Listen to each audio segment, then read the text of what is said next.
আসসালামু আলাইকুম, আমাদের ইউটিউব চ্যানেলে আপনাকে স্বাগতম।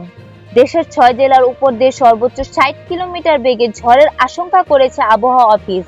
সেই সঙ্গে বজ্রসহ বৃষ্টিও হতে পারে বলে জানিয়েছে আবহাওয়া অধিদপ্তর। আজ ও আগামীকাল কোন কোন জেলার আবহাওয়া কেমন থাকতে পারে, এ বিষয়ে কি বলছে আজকের আবহাওয়া রিপোর্টে জানিয়ে দেব সম্পূর্ণ বিস্তারিত। ভিডিওতে সঙ্গে থাকুন।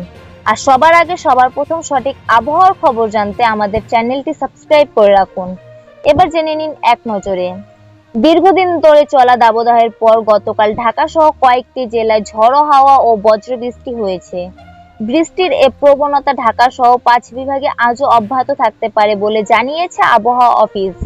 এ অবস্থায় শুক্রবার সন্ধ্যা 6টা পর্যন্ত চট্টগ্রাম বিভাগের অনেক জায়গায় এবং ঢাকা, ময়মনসিংহ, বরিশাল ও সিলেট বিভাগের 2-1 জায়গায় অস্থায়ীভাবে দমকা অথবা ঝড়ো হাওয়া সহ বৃষ্টি বা বজ্রবৃষ্টি হতে পারে।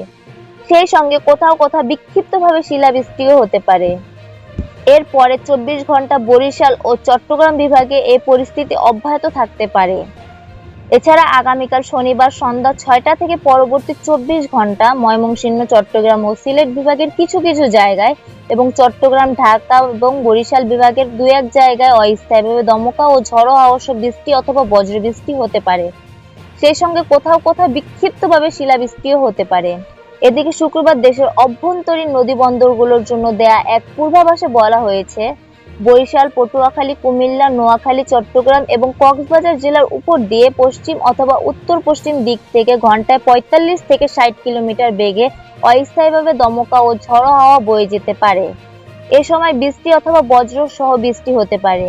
তাই এসব এলাকার নদীবন্দরগুলোকে 1 নম্বর সতর্ক সংকেত দেখাতে বলা হয়েছে।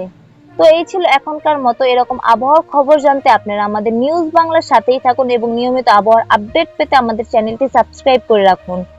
এতক্ষণ সঙ্গে থাকার জন্য ধন্যবাদ।